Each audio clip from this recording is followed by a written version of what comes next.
Hello, loves. So I wanted to offer for the first time ever an excerpt from one of my moon ceremonies. So this one is the new moon in Aries that was just March 21st, 2023, happening today as I'm recording this. And the excerpt is the first portion of the ceremony. So in every ceremony, the first half of it, I talk about the energy and kind of what's going on and the themes that are present to help you see yourself reflected in that and kind of find your anchor and your rooting and your footing. And then the second half of it is a group healing.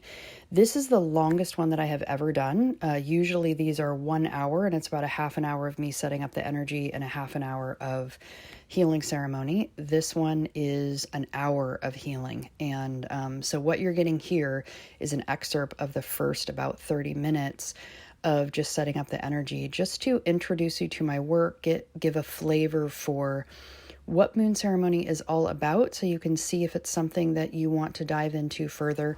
And if you decide you do want the healing for this particular one, you'll just go to doublemagenta.com and click on shop, and it will be there in the moon ceremonies. And you can just download, each individual one is $20. And then if you decide that you want to be doing this work more regularly, you want to be doing it in community with other women, then you can consider joining the Wild Sisterhood membership that includes both new and full moon ceremony recordings every month, in addition to a live women's circle and a live intuitive collage class where we're bringing creativity into it.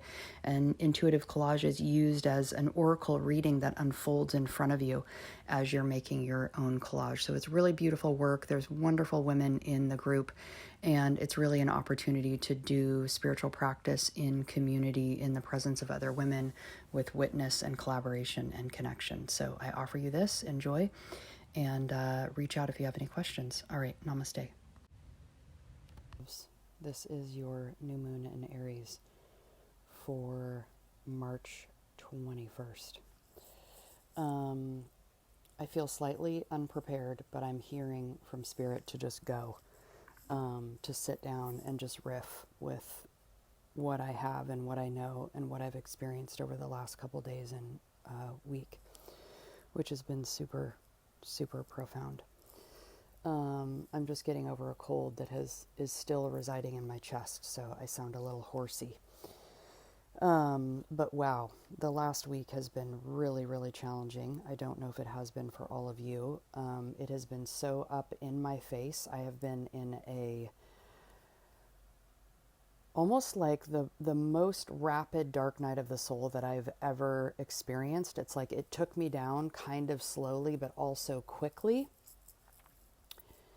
And, I'm already starting to come back out, but holy shit, the experience of it. So let me lay the foundation for some of that astrology, and then I'll talk about all of that. So we have the spring equinox on the 20th. So that is the changing of dark to light. So we have the, physical, energetic, emotional darkness to light, all of that going on, right? Which is a version of the underworld journey on its own. It's the seasonal underworld journey that we go through every winter. Then we have the new moon on the 21st, and that is in Aries. So Aries is the first sign of the zodiac. So we're also at the astrological new year when we move into Aries season. And when I was tuning in for this new moon in Aries, it feels a little bit like this is an Aries archetype, but also paired with the new moon and, the astrological new year and everything. The visual that I'm getting is like the Fool card in the tarot, where, it had like the Fool has all of the courage and confidence and, but no clue where it's going, aimless. Like if you look at the card, like the Fool is ready to walk off the cliff. But also there's like an internal commitment to self that says, something that I've used, a way that I've used to describe myself for so many years now, is that I have a tendency to just jump off the cliff and figure out how to fly on the way down. I'm not someone that's like, oh, I need to prepare and I need to know everything before I go to do it, because the knowing that I have to do it is stronger than the need to have everything precise and exact, which is a little odd for a Virgo, but whatever. That's just how I've always experienced it. And there's also, I see the Fool, but I also see like the Ace of Wands. The beginning of the Wands is the fire suit. And it's like the beginning of learning how to activate and use our fire, but there isn't a lot of knowledge yet behind it. But and also we have the knowledge of all the years previous to this one. But it feels like this sense of the knowledge that we have from previous isn't directly related to where we're going, because we're always growing and expanding and moving out, right?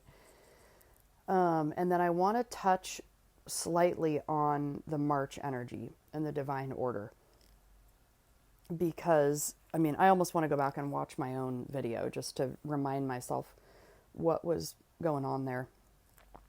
But what I remember from what I said is this, this idea of the divine order, that we're being brought into right relationship with the earth, with spirit, with our integrity, with ourselves, with our path, all of that. But I didn't say that it would be pretty, and I didn't say that it would be easy or that it would be clean. We are, it's like one of my teachers said, let everything burn down, let the tower fall, but get into alignment. Like, that's all that matters. And everything that falls is not supposed to stand anymore. It's just is what it is. And then additionally, we have the two pieces that I talked about for March were Saturn moving into Pisces, which has already happened now, and Pluto moves into Aquarius on the 23rd. So, 2 days after the new moon. And that is massive. That's a 20-year cycle. Massive shift in the collective energy, where the collective is placing their focus, what they're doing, where, all of that. So now I'm getting this right as I'm talking about this. So it was in Capricorn. So earth sign, both Saturn ruled signs, but Capricorn is an earth sign, and Aquarius, although, well, actually, let me remember this. Although Aquarius is the water bearer, it is actually, I believe it's actually a fire sign.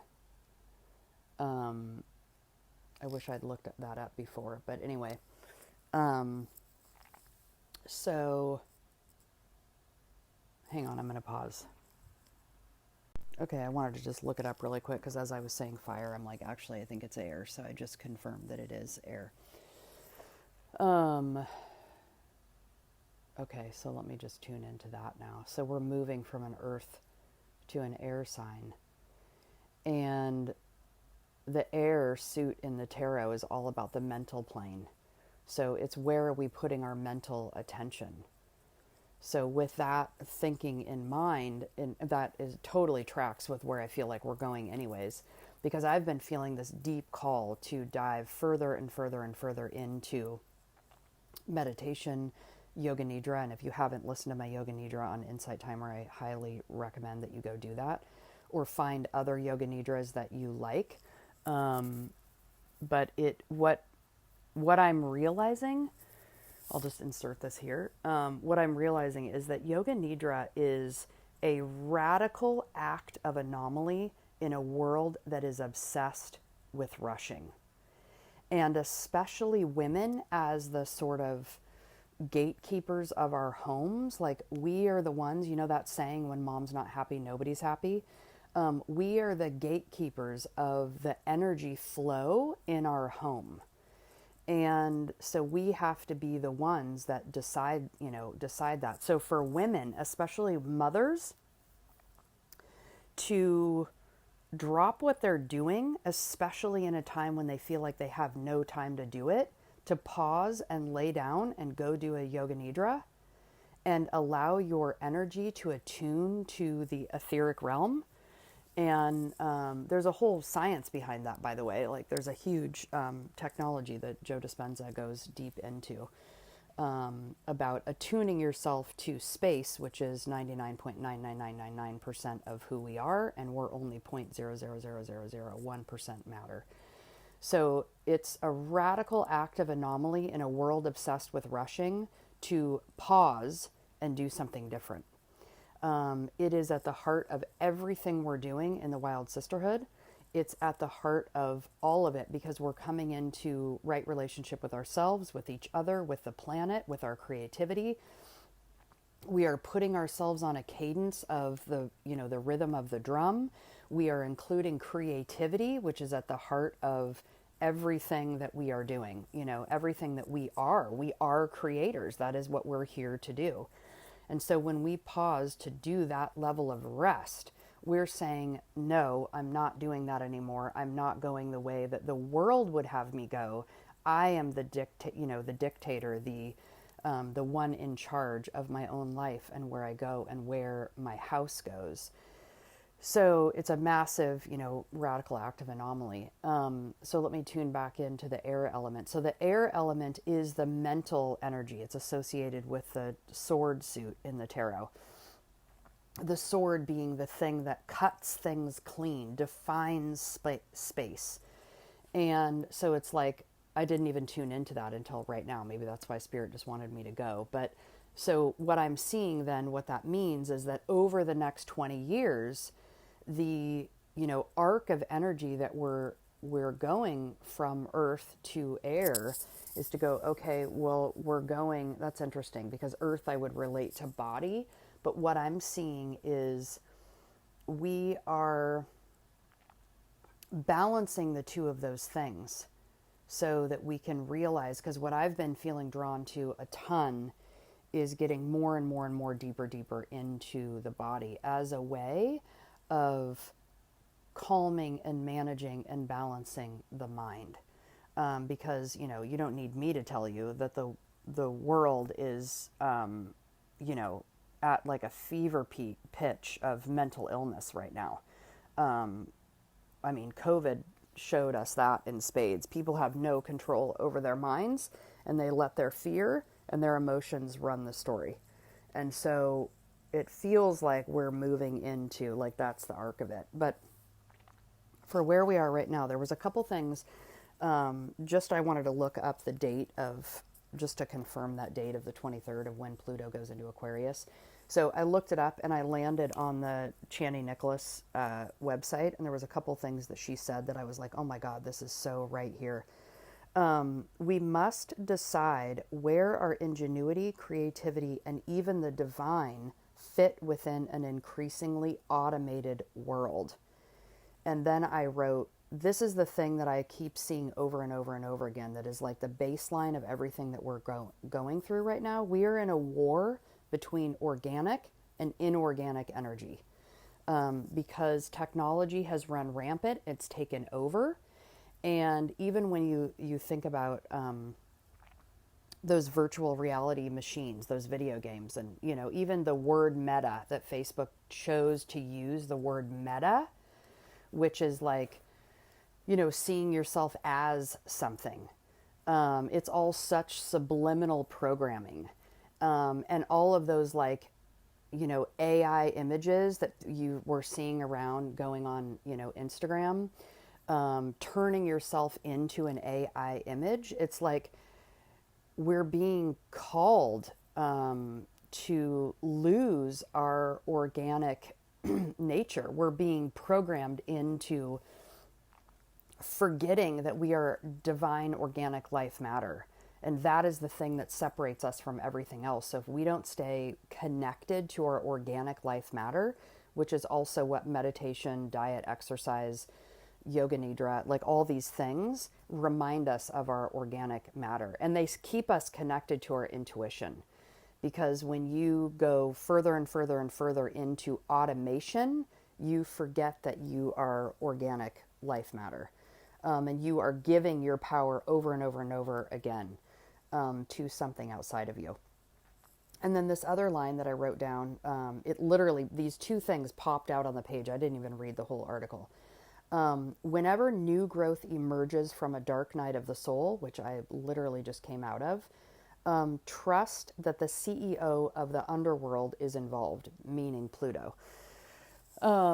So this has been my experience, and I share it I share it for two reasons. One, to be a model of this is what's happening, just to be vulnerable and share what's happening with me. But also, this experience is so up close and personal, it's almost hard for me to separate out my experience over the last week with the collective energy. And I also know that when something like that takes me over so deeply, I know that it also lives in the collective. So not only did I get sick, so there was like, physical illness taking me down, but also then it came in as like this emotional takedown. But it feels like the course correction of March and of Saturn and of Pluto, like let the tower fall, but get in alignment. So the visual that I kept seeing while I was in this over the last couple days is like someone took a picture, a physical picture that was on the wall, that was the visual of where I saw that I was going, and turned it upside down, and then like an etch-a-sketch almost, or like a dry erase board, stuck their fingers in it and moved it all around and made it foggy. And I heard some astrologer, it might have been Chani, I can't remember who it was, saying that this last week of astrology that we just had is the most intense of the whole calendar year of 2023. And I second that emotion. So hopefully nothing more intense than that is coming. But I was sharing that metaphor with my husband. And what is incredible is, for those of you that don't know, he was a Buddhist monk and lived in a monastery for 7 years. And he was also a fine arts major. And he said, well, what's so incredible about that metaphor that you're sharing with me is that he learned in art school, like, part of the focus. And for those of you that know her, Flora Boley, not all of you know her, but I know Tammy knows her. She is the artist in the desktop calendar that I published in the Wild Sisterhood. One of the paintings that I have of hers, is the painting that she did in a workshop that I did with her in 2010, I think it was.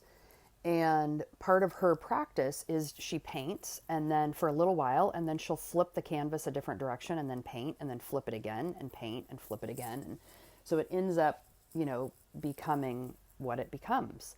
And what my husband said is, it's a technique that they actually teach in art school. And, but each time you turn the canvas, it's a death. It's a mini death.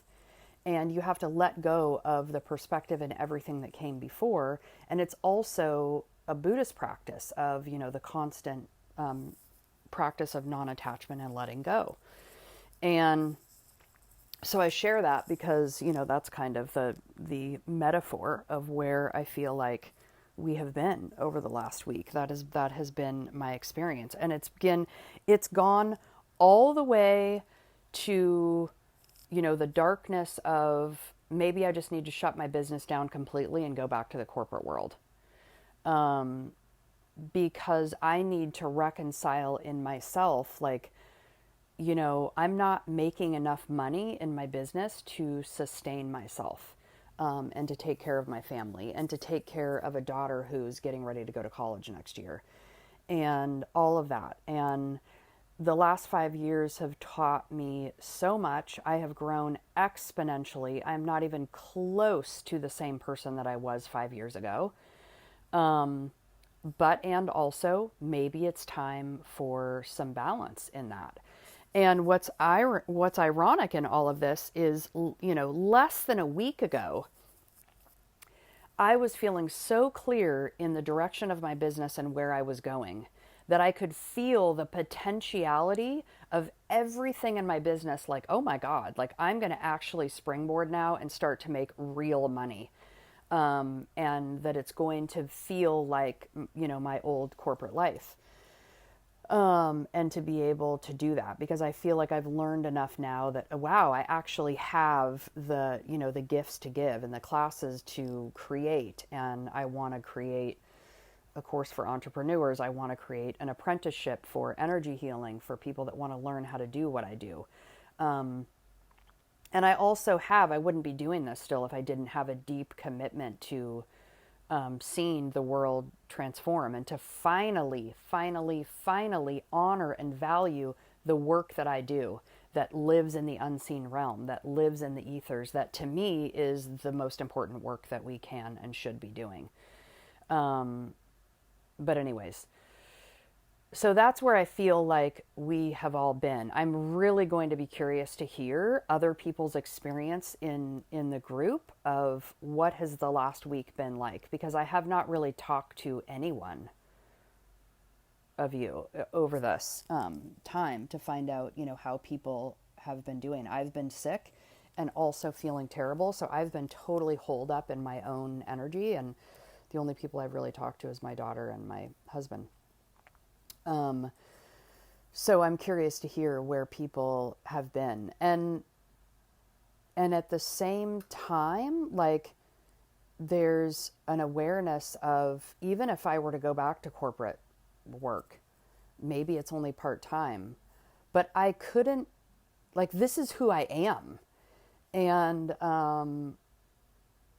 for whether you're a fan of hers or not, but Florence and the Machine is one of my favorite, musicians. I went to a concert with her, with Kristen, only a couple months ago, where we actually first met. But at her concert, she said, this is her first tour outside of COVID.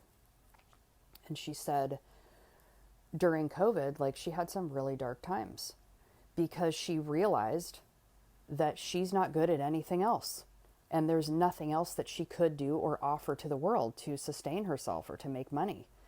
And so she is, so grateful to be able to, that, people are listening and that she's as successful as she is. And, I'm not necessarily a musician or anything like Florence at all.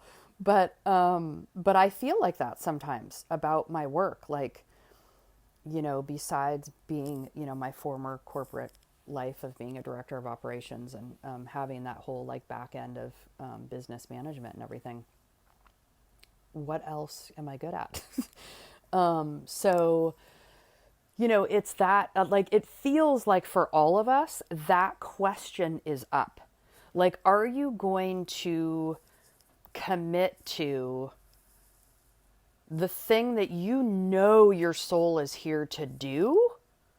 Or are you going to commit to some external thing that you're doing? In this case, the metaphor feels like a job, but it could be something else. Are you going to commit to showing up exactly as you are supposed to be, and maybe go through the fire of not making money for a while as you're committing to do this, knowing that spirit will support you and sustain you while you do it? Or are you going to go with what's easy? Are you going to go with, what's laid out in front of you instead of creating your life from the bottom up? That feels like that's the question that's sitting right here in this new moon in Aries. So anyways, I want to look at what the mantra is here, and then I'll pull a card, of course. Okay, so the mantra is, I remain highly, oh, you gotta be kidding me. I remain highly attuned to my purpose and take active measures towards achieving the goal. What?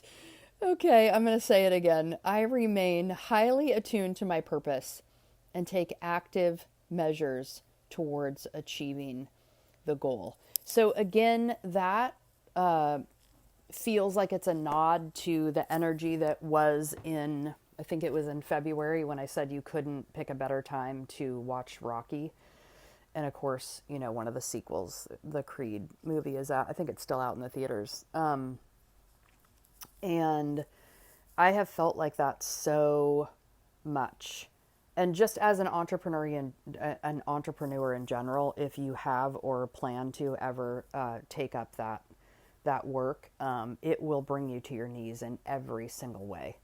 It is in my mind, it is like one of the highest callings that you can be brought to, because of that. You will learn more about yourself than at any other time or from any other thing. I don't know any other movement that you could be brought to your knees by, except maybe just art or creativity in general. Okay, I'm gonna pull a card here. See what we got for this new moon. Ooh, wow. Okay, there it is. Gold. Oh my God, there it is, the alchemy. All right, that didn't even take very long. That card just kind of popped right on out. Let's see what we got.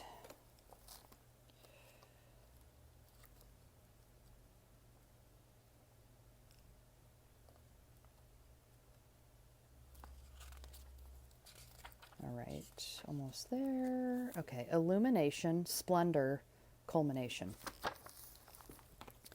The alchemist's gold is no ordinary gold.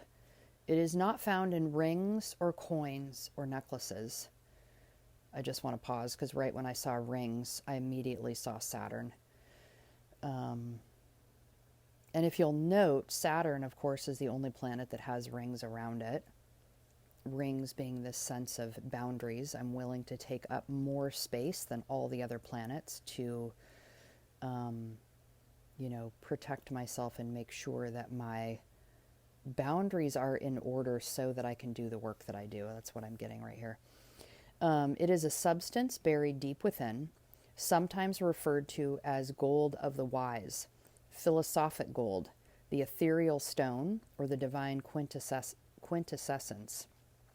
among countless other names. For our purposes, we seek not the physical metal, but the physical essence within each alchemist. How do we recognize it? It mimics qualities of the metal itself, soft and radiant, and its planetary counterpart, the sun, warm and bright, and sun being the archetype of who you are you here to be. It's no wonder gold is associated with the heart. When this card arrives, there is something of incredible value at hand. It is marvelous and rare. Cherish it, get to know its properties and its source. The gold card carries a distinct shadow. If mistaken for a purely physical material, it can lead to greed and excess, causing the alchemist to lose their way. Reverence is the key. So right at the beginning of that last sentence, cherish it, get to know its properties and its source. The gold carries a distinct shadow. And what I saw right as I said that is the shadow side, or the, what's the word? The consequence, I guess, of going the easy path is that it will not be rewarding. Even if you are sustained and you are bolstered, financially, and you quote unquote have all of your physical, as this card is talking about, and external needs met, your internal needs will never be met. Because you are avoiding a higher calling. You are avoiding your soul's path, which is not stable at all. It's not meant to be. That's the wobble, which is where growth happens. To go deeper, read Robert Frost's poem, Nothing Gold Can Stay, to ponder every path as a noble path. Your gold may be entirely different from someone else's. It is important for the alchemist to respect their own unique journey toward a righteous and resplendent goal. In some wisdom traditions, gold is seen as a nectar, a sap, honey-like substance coming from trees, bees, and even the pineal gland. Open yourself to gold's infinite sources. Okay, before I even saw the pineal gland thing, I was going to talk about the moon chakra, because that's exactly what substance that chakra creates from the pineal gland. It is the chakra that is about 8 inches above the head. Some people say it's at the cowlick at the back of the head. And it is when the Kundalini energy rises from the root to crown. And this happens during sex as well. When orgasm happens at the crown of the head, it then produces a nectar that is like the nectar of life that sustains us and supports us.